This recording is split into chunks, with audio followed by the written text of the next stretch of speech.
on my attention. My countrymen, they love their fiction. Words upon now, it's made with good intentions. Welcome to 1 to 200, the independent politics and media podcast. We're here for our midweek podcast, where we cover different issues as opposed to the broader generic current events. I've been meaning to try and get something out on this since the election last year, really. We're going back to talking about COVID. You'll have seen us talking about it online, obviously, but it's always good to do some longer form content as well. I'm joined by my co-host, Oliver. How are you doing, Oliver? Kia ora, yeah, I'm doing pretty well, thank you. And we're joined by returning guest, Siouxsie Wiles. How are you, Siouxsie? I'm good, thank you. How are you?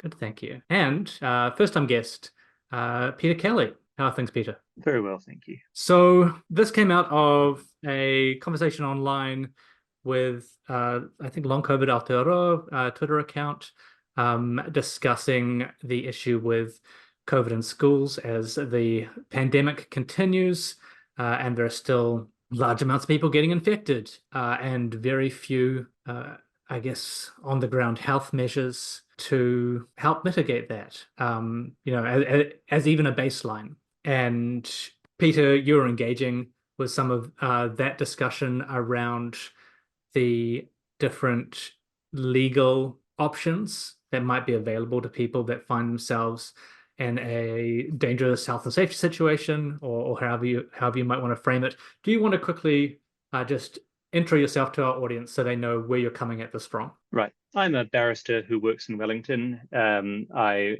work in employment law and also just in general litigation work. So that means that I turn up in, say, the employment court or the High Court. A lot of the legal work in Wellington is judicial review work, which involves essentially challenging government or other public decisions.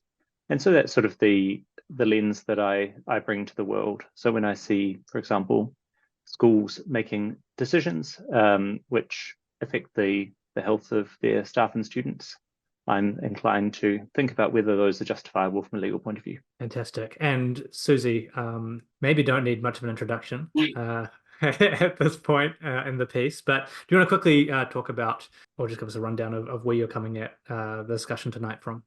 Yeah, so kia ora everyone. I'm Siouxsie Wiles, Associate Professor at the University of Auckland, microbiologist, and known to some as the COVID lady.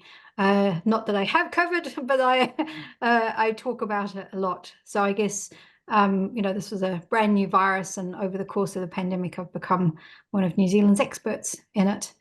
I guess I'll put one caveat out there is that I do have a job. And I do have so COVID became my life and my job for 3 or so years, but I have had to get back to my actual job and my actual research. So I am not keeping up. I don't read all the studies that are coming out. It is actually impossible to read all the studies that come out. There are now so many of them. So I tend not to read them all in depth anymore, which I was doing for the first few years of the pandemic. So everything I'm going to talk about is really the headline stuff that I am seeing from, just trying to keep my hand in to find out where things are going, but it's not my main area of actual research. Fantastic. Thank you for that, both of you. As far as COVID goes, there's been, I guess you'd say, a global movement by the governments, media institutions, people who have the power to make decisions about this stuff, to saying we've moved on from COVID. That I think maybe hearing less that the pandemic is over, and so much as just having it be ignored completely at this point, although in the last 12 to 18 months, the pandemic is over was definitely something coming out of the mouths of politicians with reasonable frequency. It's not over. COVID continues to be in the community, and it continues to evolve. People continuing to get booster shots, and I think even a lot of Western governments still give or put out health advice saying you should get a booster shot, and you should mask, and you should do this and you should do that, but with no framework mitigation or health measures that are mandatory or really even supported. I think one of the things we saw in the last couple of months was that the government said it was going to continue funding rat tests. So there's this understanding that COVID is still out there, that it still has the potential to create a worse public health situation. And some of that funding and some of that messaging remains. But Siouxsie, are you able to give us, I guess, a crib notes of where you feel we're at, and particularly in the New Zealand context? Yeah, so I guess let's take a step back. So really, New Zealand for 2 years treated this pretty seriously. It was about basically buying time for the development of vaccines and things like that. And most other countries in the world obviously didn't take that approach. So they had the pandemic's over, it's nothing to worry about. Really, some of them within a few months of the pandemic beginning. Others, it maybe took a year or so, but they got to that. Actually, it's not that bad, only really going to kill you if you're old. And so most of those people were, had died in their first few waves. And so with the vaccines and various things, drugs coming online, it was like, yeah, this is all kind of over now. We're all good. We can now live with COVID. Then, of course, yeah, so vaccines did become available, so that became a good option for us. Unfortunately, because they weren't available equitably all over the world, that meant, that there were places that didn't have good vaccination rates. We actually did really well here to get the vaccines out. And so, then Omicron arose. It really was, I guess, because it was the evolution of a version that was so easily able to overcome vaccines. It really meant that, while we were in a better position, we weren't really in the position we would have liked to have been opening up. But we were dependent on everybody else around the world. And so it was really the world had declared game over. And so it was kind of, I guess, our government declared game over too. So we're kind of at a stage now, I guess, where everybody else was several years ago. Like they've all been through this phase of, it's just this thing now that happens.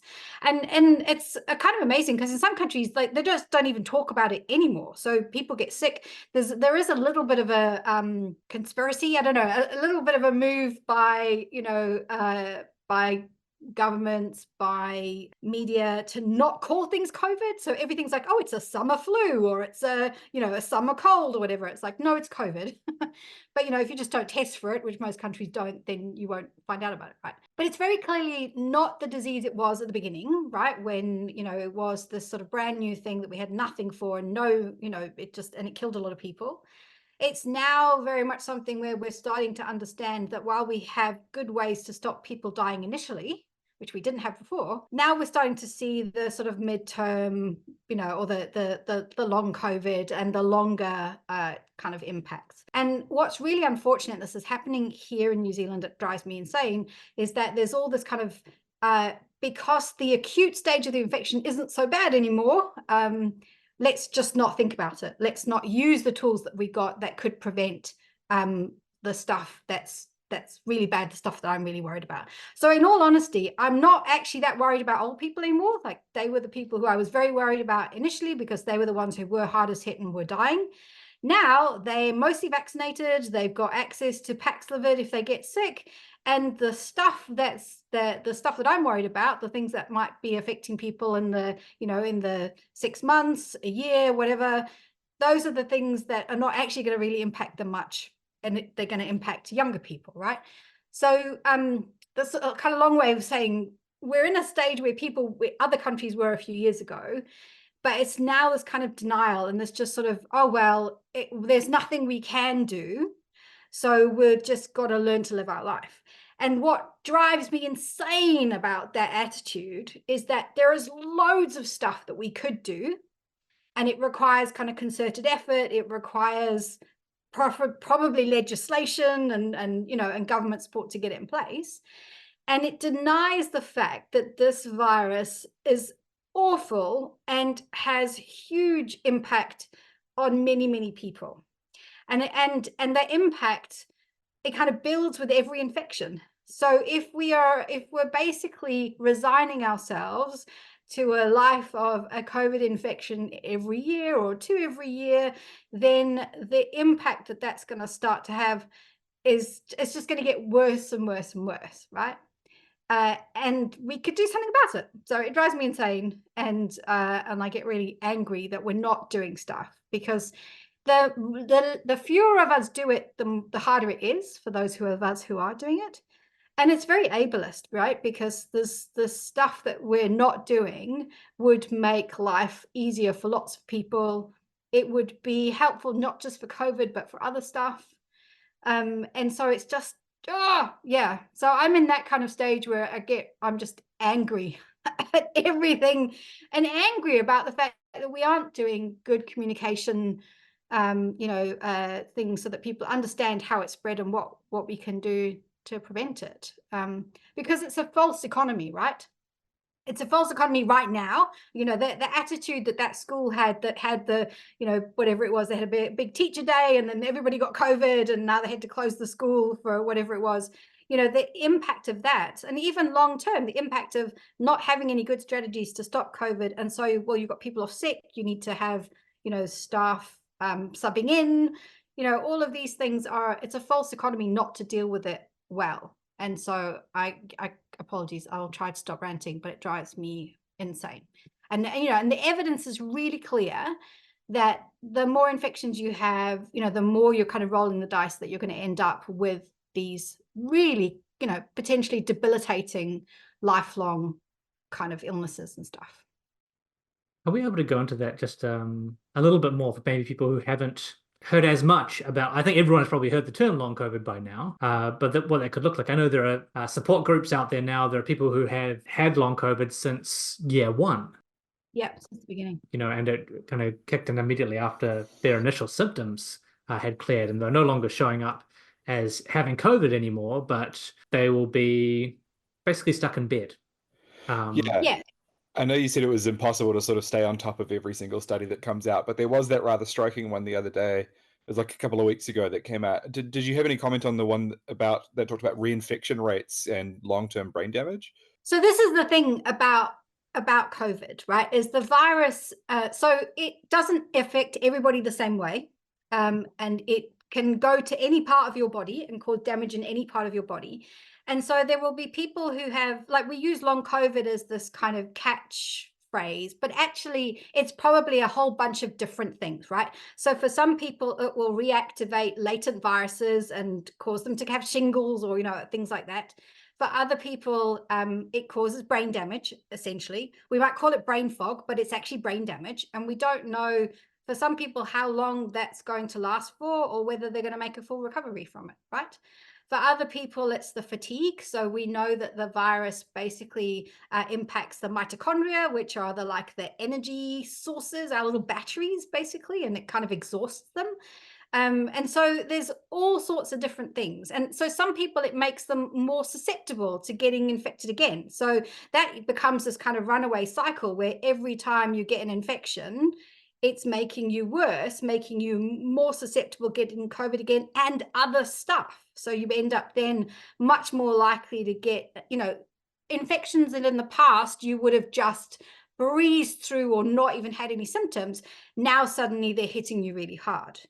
And the really complicated thing about this, I guess, is that there's also our genetics that come into play. So, some people, it seems to be some genetic markers that some people are less likely to get COVID than others. And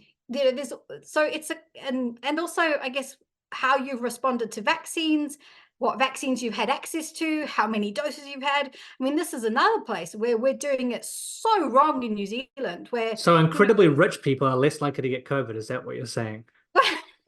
Well, it does depend again on exposure. So what kind of job have you got? There's definitely, with the long COVID stuff, there's cohorts of people who are more likely to get it. So if you're a woman, you're more likely to get it. And if you're kind of 30s, 40s, 50s, you're more likely to get it. So there's all these things that make it complicated. But when people say, well, I want to know what's the risk to me, it's like, well, I don't know which bucket do you fall into? What's your job? What's your age? What's have you had it before? How many times have you had it? How vaccinated are you? All of these kinds of things. So I think that the studies are really clear that it can damage any part of your body. For some people, it damages many. For others, it might just be small bits.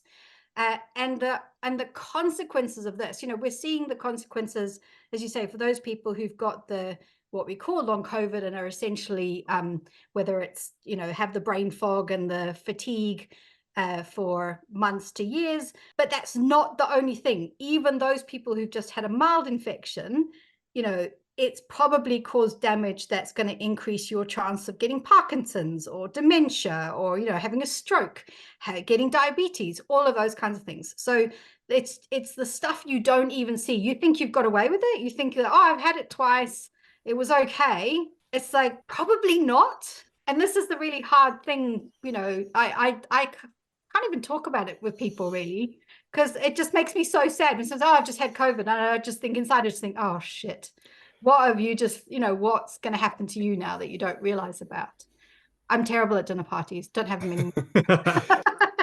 Siouxsie, do we have a clear idea of why it does seem to have such sort of wide-reaching effects and ramifications on bodies the way that it does? Because I know when it sort of first sprung up, it was very simple. It was a respiratory thing, and you could test yourself by holding your breath, and it was very straightforward. And I wonder, as this sort of like public consensus on mitigation measures has gotten more difficult over time, I wonder if part of that is because it's been so hard to sort of pin down exactly what it's doing to people. Do we know why it operates the way that it does? Well, so certainly that's the sort of thing that people are getting into now. That was what's the molecular basis. So the whole thing for fatigue, a friend of mine has long COVID. She described it as like having like your batteries have run down. And so when the studies come out about how it impacts the mitochondria, it's like, well, that makes perfect sense because basically they're our batteries. So yes, your batteries are essentially discharging and unable to charge quite so well, right? The thing about this virus is that because of the receptor it uses, it can get into lots of different kinds of cells. So it's not just, okay. if it just had a receptor that was on our respiratory tract, and that was the only cells it could get into, well, then that would be, it's only a respiratory virus. But we get those symptoms on sort of first encounter because that's kind of where it's coming in. But it's the fact that it can move. So the brain stuff is basically because your nose and mouth are essentially, well, your nose is connected to your brain. We've got, this is how we smell, right? We have got neurons that basically go all the way up to our brain. And so the virus can kind of travel on these and then get into cells because it has the receptor that's, on the receptors on lots of different cells. So that's the kind of stuff where we're starting to find out more about what it's doing.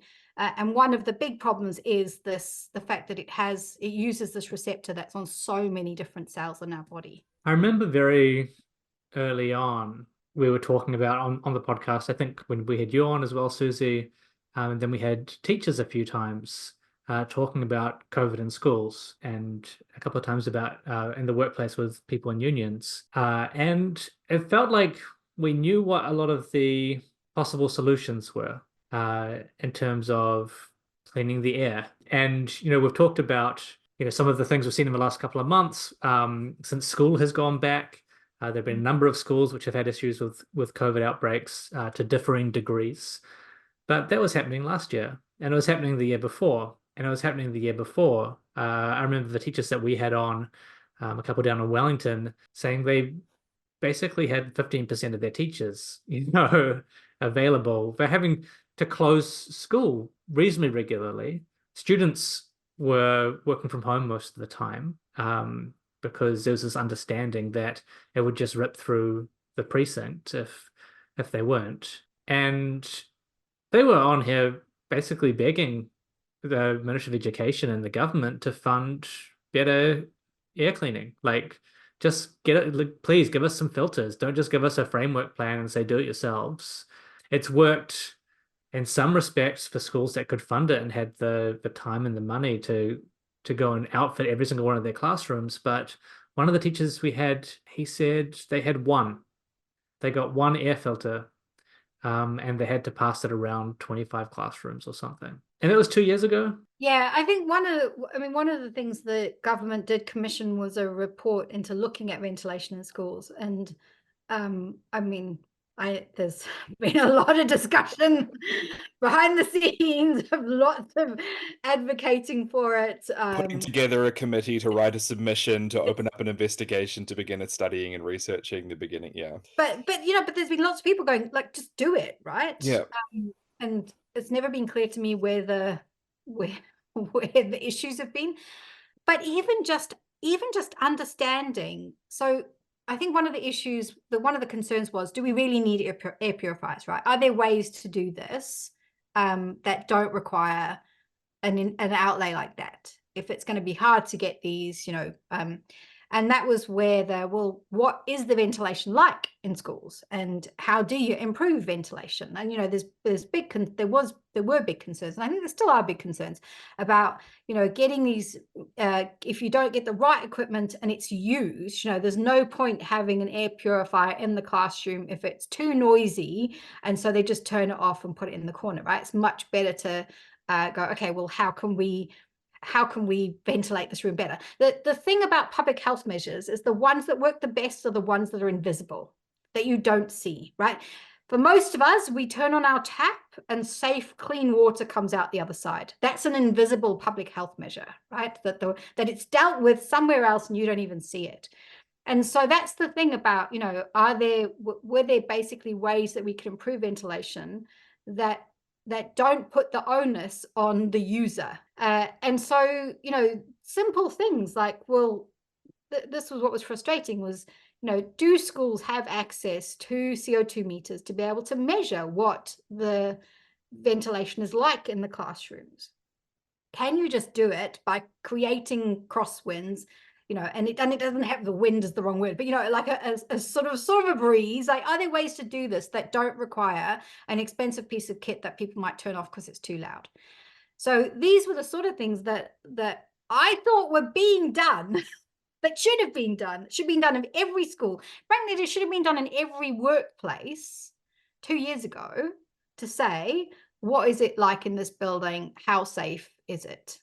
And the other thing we have to remember is what's changed in the last year has been going from having to isolate if you've got COVID, to now it's not mandatory. So it's basically only if you've really got sick leave, left. If you've got an employer that's not going to let you take it, right, then you don't get it. So I think there'll be more infectious people wandering around now than there were then because of that one change.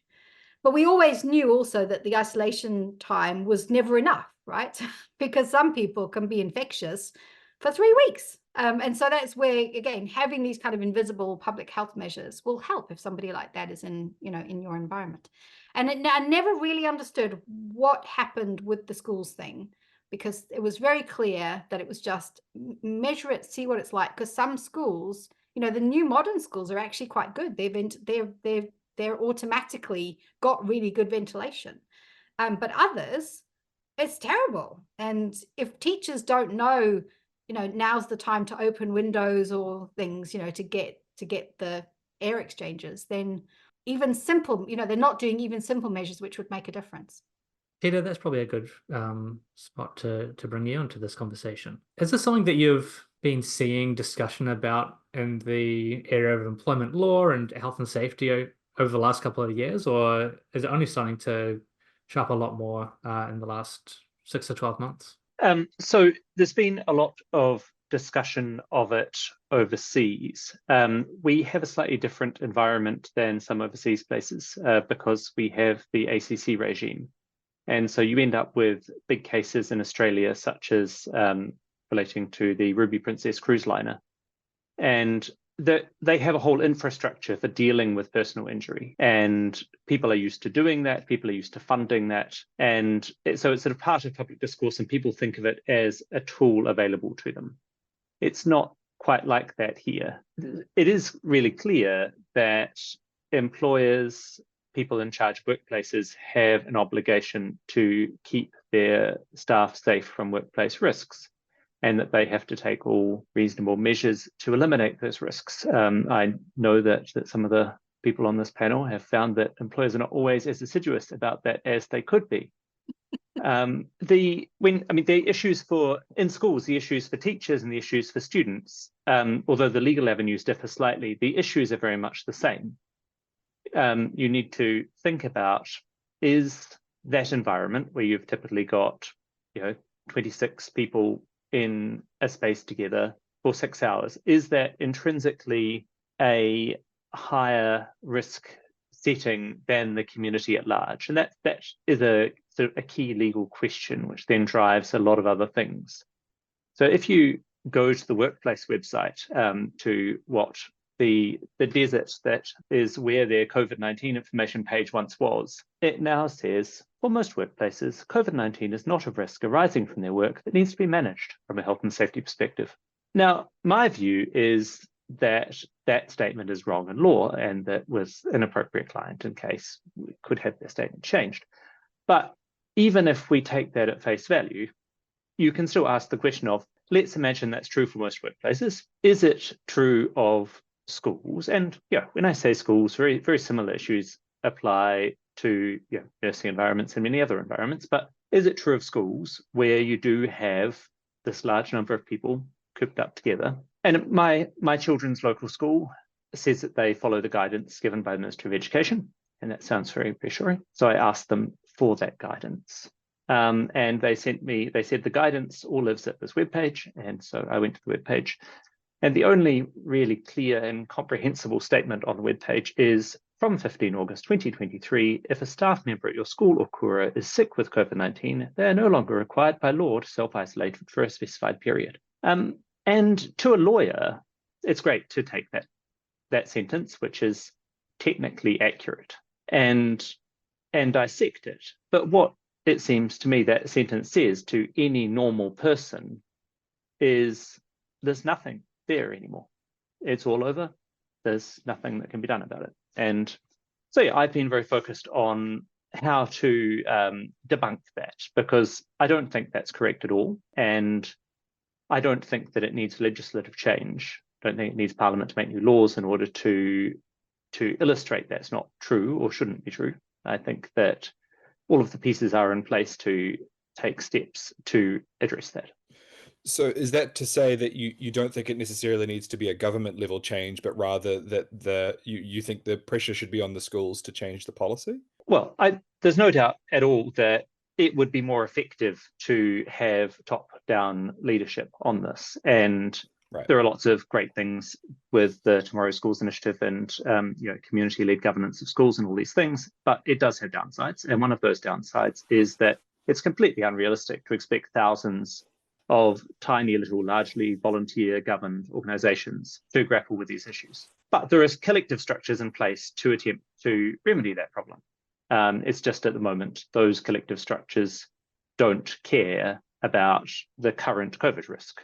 So there is the School Trustees Association. They have a page they have an update from 2022 on their website saying, things have changed with COVID. We're going to update our website soon. We have the Education Review Office, which has a role in ensuring that schools have appropriate policies and procedures in place. I haven't yet engaged with them with an appropriate case behind me. I'd like to engage with them. But so these are organizations that have an element of choice about what they do. We also have on the other side of the picture the PPTA and the NZEI, and those are the unions for respectively the secondary teachers and the primary school teachers, and they have enormous power to effect change. It is lawful and entirely encouraged to strike for health and safety reasons, but this is a collective action, and it requires collectively understanding that action needs to be taken. Now, as Siouxsie was talking about, we will see COVID have cumulative impact. And for the first 2 or 3 years, teachers won't have many friends who used to be teachers, but now aren't able to work anymore. But very sadly, that picture will change over time. Teachers are teachers for a long time. They are exposed to, so you might want to, maybe you have an estimate of what their multiple is for workplace risk. But anyway, they have a multiple of workplace risk. It doesn't really matter whether they are twice as likely to catch COVID in any given period, or 5 times as likely to catch COVID in any given period. They have substantially greater workplace risk than your average member of the population, it seems to me. And that's not a legal fact as yet, but it seems like a factual fact. And over time, perhaps there'll be a cultural change so that unions want to take action. But even until then, there are still individual obligations that apply. So I know I've talked for a long time, so feel free to jump in, but No, keep going. so I've talked about the various institutions that have a choice about whether or not to take action. And yeah, the Ministry of Education, the Ministry of Health and WorkSafe, they have a choice unless I am able to find a client, or any other lawyer in the country is able to find a client to challenge those decisions and those judgments, and we can challenge those using the law. But who doesn't have a choice is anybody with an existing legal duty. And it is not controversial that people, principals in schools, boards of trustees, have legal duties to keep their staff safe. And there are specific details to do with ACC about the extent to which COVID is more of a risk in school than outside school, and that can change some of the details of the liability picture. But the Health and Safety at Work Act is powerful legislation. Action and obligations under it are not things which you can just move on to other people. You often hear people say, oh yeah, I don't worry about health and safety because Bob does it. Well, no, that's not the way the liability works. The way the liability works is that you each have the legal liability, and it is not lawful, and you can't effectively get out of liability for, say, fines under the Health and Safety at Work Act.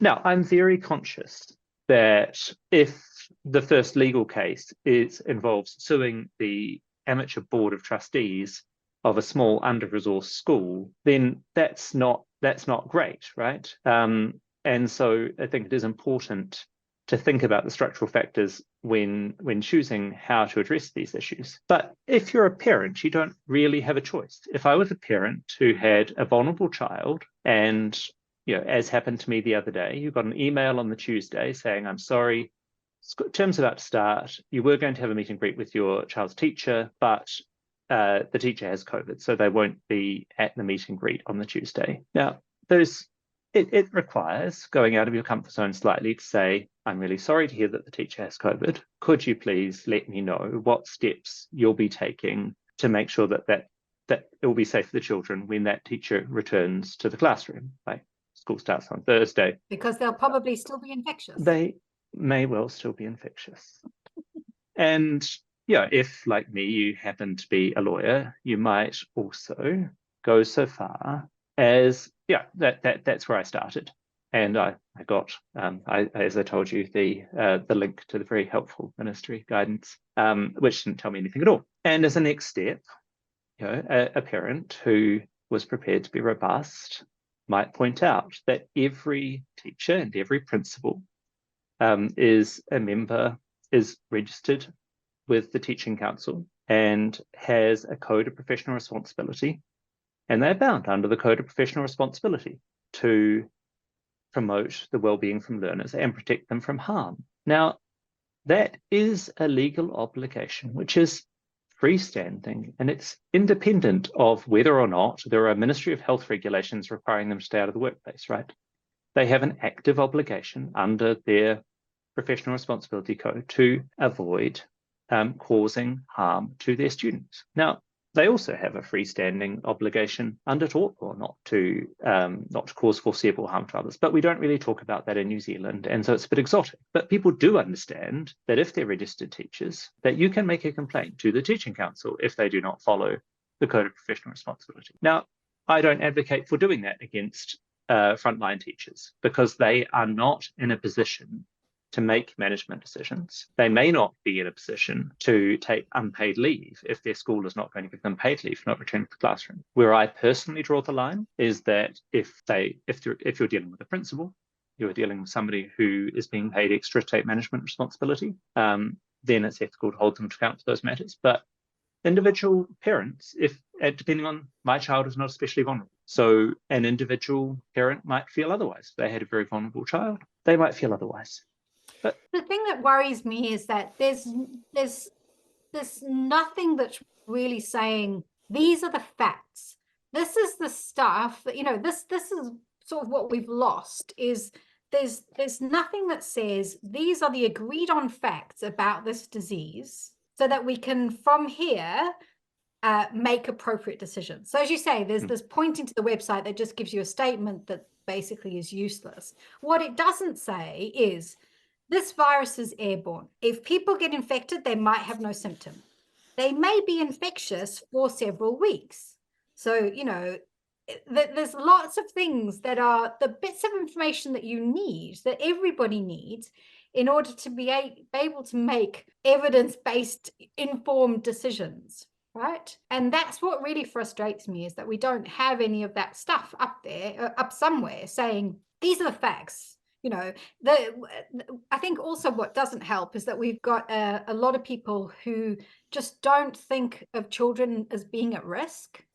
This, right down to our vaccination team, the people making decisions about whether we have vaccines available to our children or not. They're using dangerous, COVID being dangerous as a does it cause you to die within the first couple of weeks of getting infected, not is it going to disable you potentially for life, or is it going to mean that you have a stroke or something in the next 5 years? And so they're using, this, just because most children don't get so sick they need to be hospitalized, as the reason why they don't think COVID is serious for children. And that has had this sort of knock-on effect of going, well, they're not in a group that needs to be protected. It's not like an aged care facility, right? Which will have quite different sort of, I guess, rules probably about how COVID is treated. And that's really wrong, because we do know now a lot about it. And but those things that we know are inconvenient and require us to act. And that's expensive. It's like you were saying at the beginning, the pandemic's not over, but the sort of sense of public urgency about it seems to have passed, certainly. So one of the things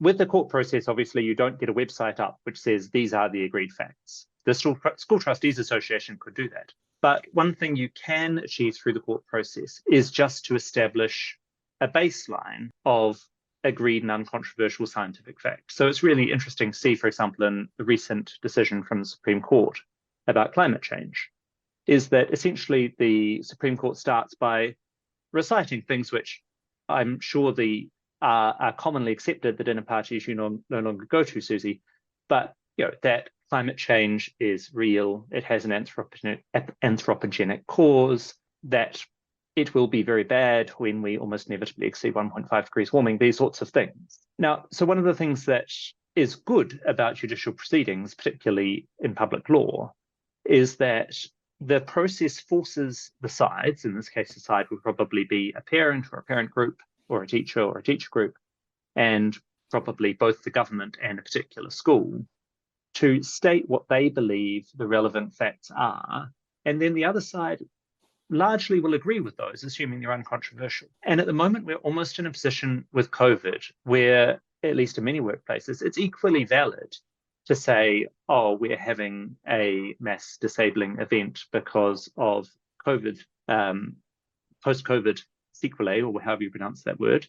And it's equally valid to have the one person in the corner who says, oh, no, that's actually caused by the vaccine. And people are allowed to have their own facts.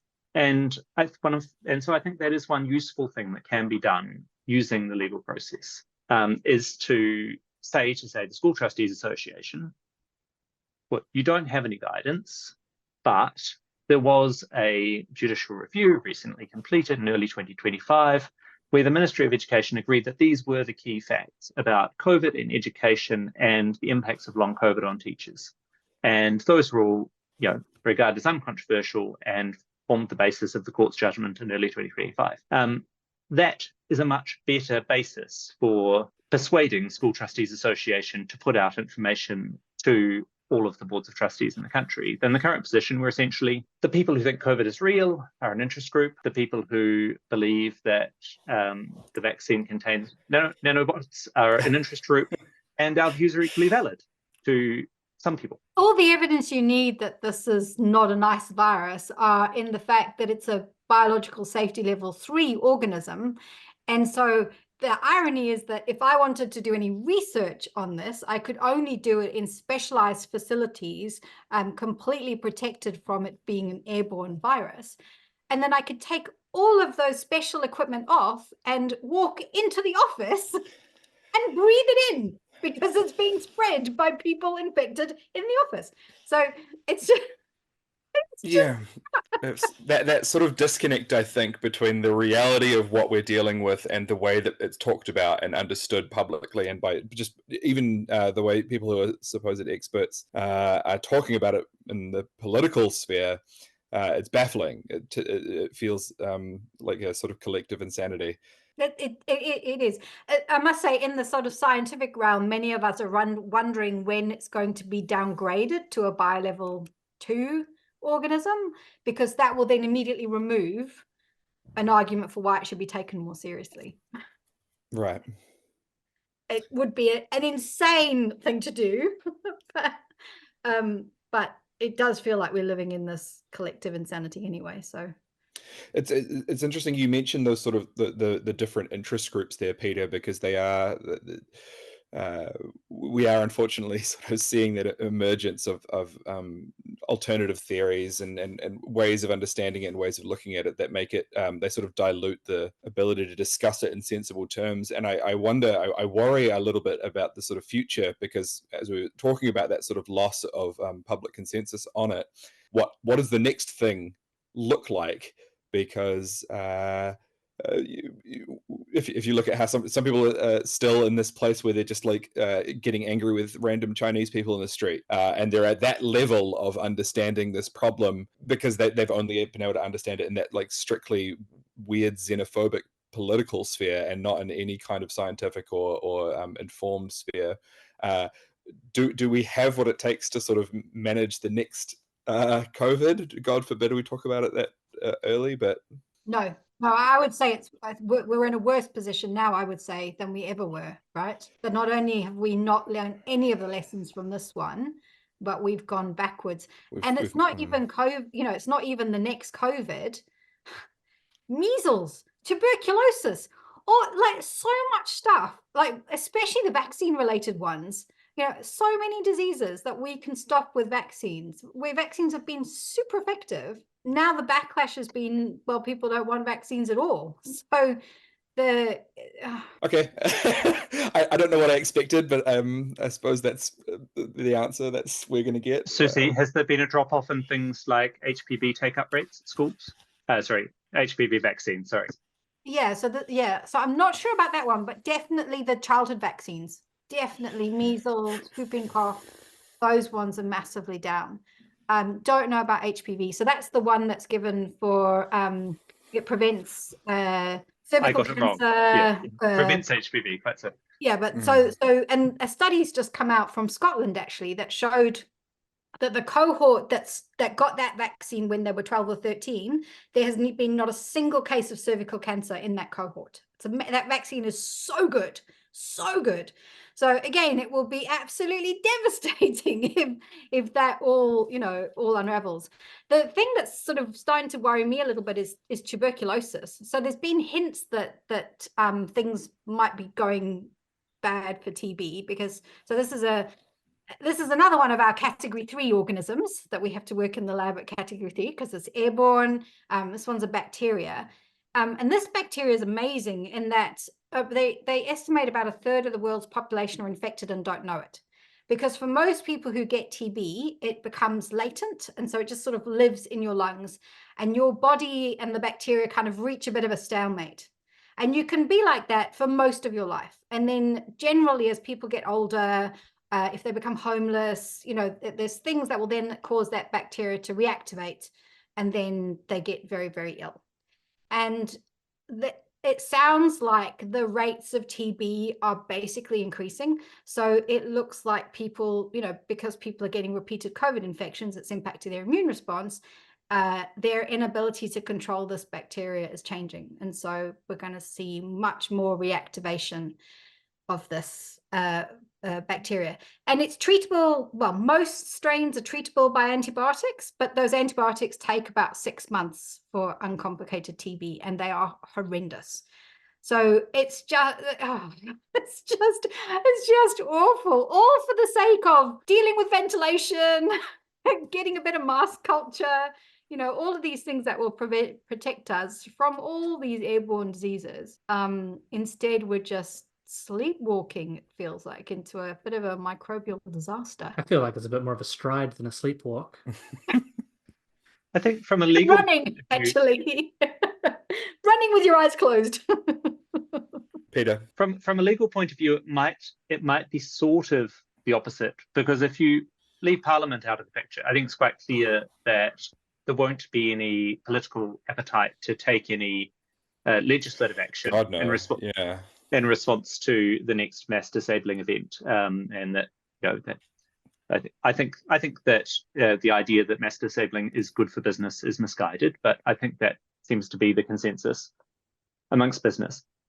However, that does mean that the law would then respond, and it took the law a while to respond to asbestos, and so, you know, you might have to wait 20 or 40 years, but the legal system would respond over time to new things, and perhaps we would end up with more robust legal duties that are actually enforced for these sorts of things. I think that, for example, for schools, my school has a robust policy that if your child has diarrhea or vomiting, it is not allowed back at school 48 hours under any circumstances. Now, that's clearly out of all proportion to the risk from children with COVID and flu symptoms in the middle of a pandemic, but it's a response that has grown up over time because they have learned, and the government didn't step in with a top-down measure, right? And so I do think that there will be, to some extent, if the government does everything for you, that does stop these things evolving. Yes, okay, it would be better if we weren't where we were. I'm going to stop with the attempt to put a positive spin on it now.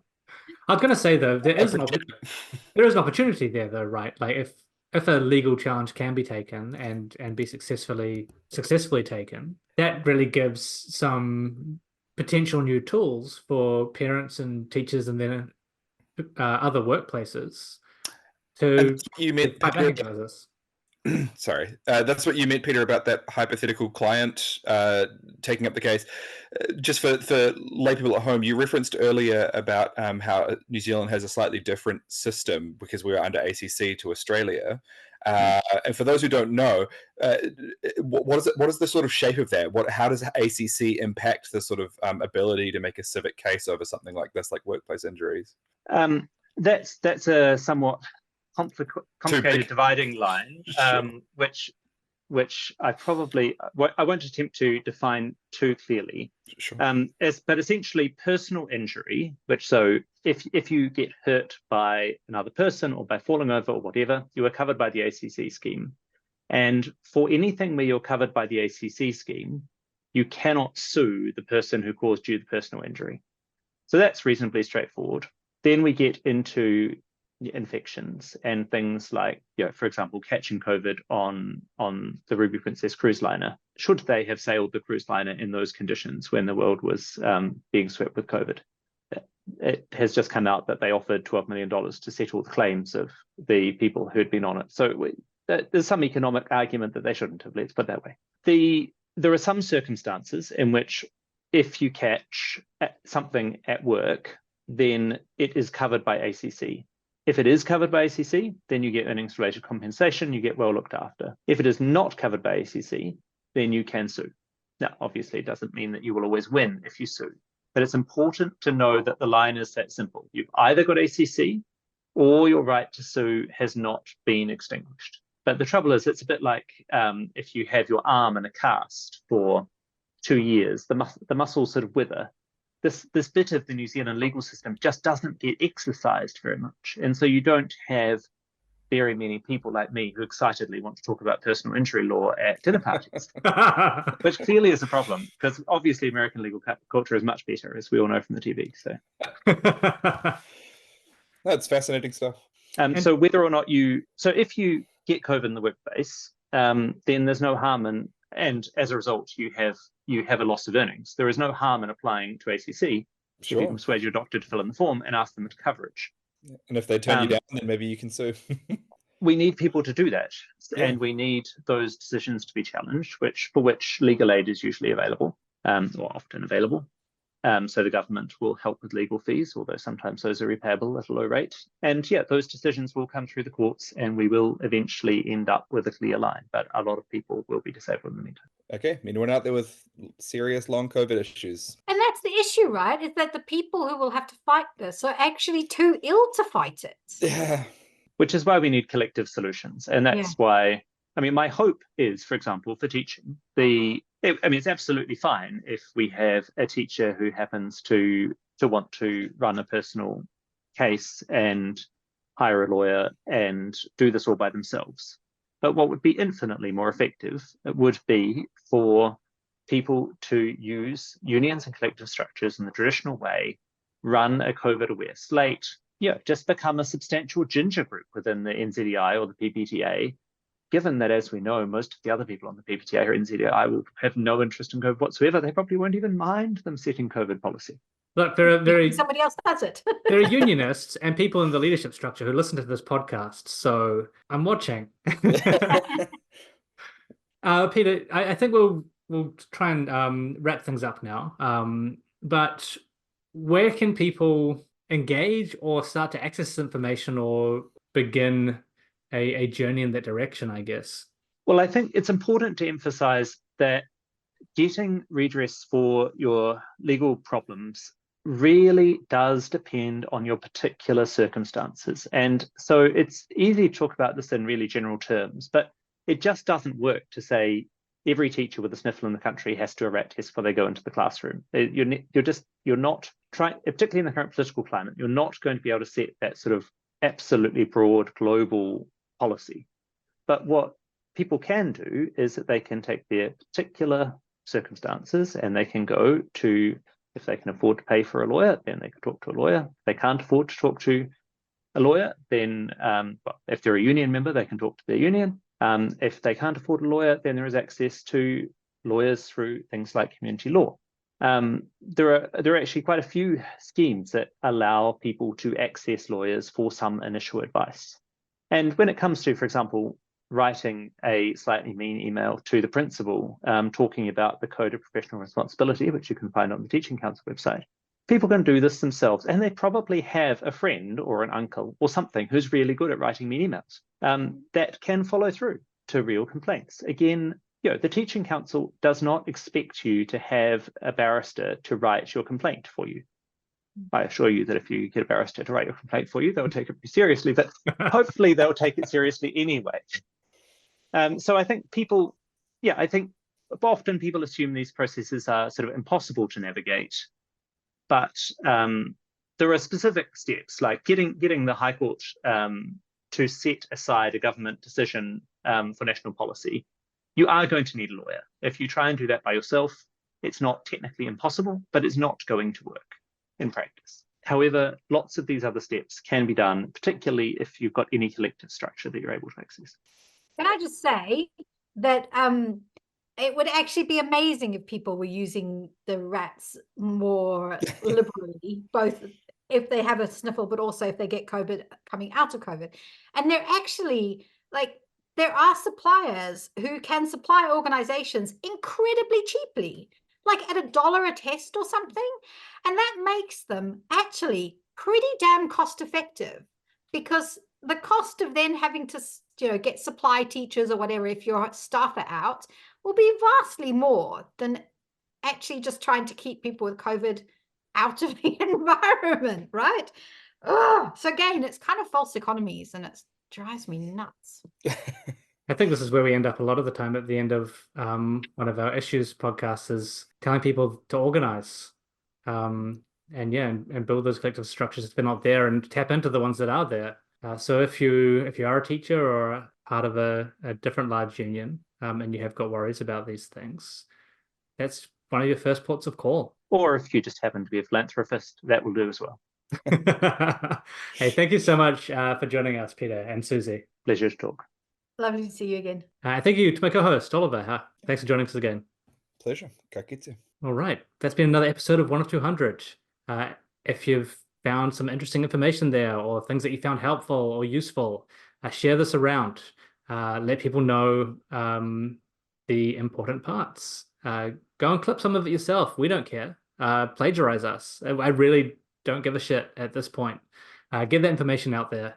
Let people know that there are options, and that we can try and move forward with this stuff, even if it does seem sometimes like it's all a bit much and a bit impossible. We'll catch you on the weekend for current events. That's been another episode. We'll see you next time. If artificers are, then I'm living a pointless life, but I'm learning all your lessons. Fucking politics, there's no distinction. The road's apart now.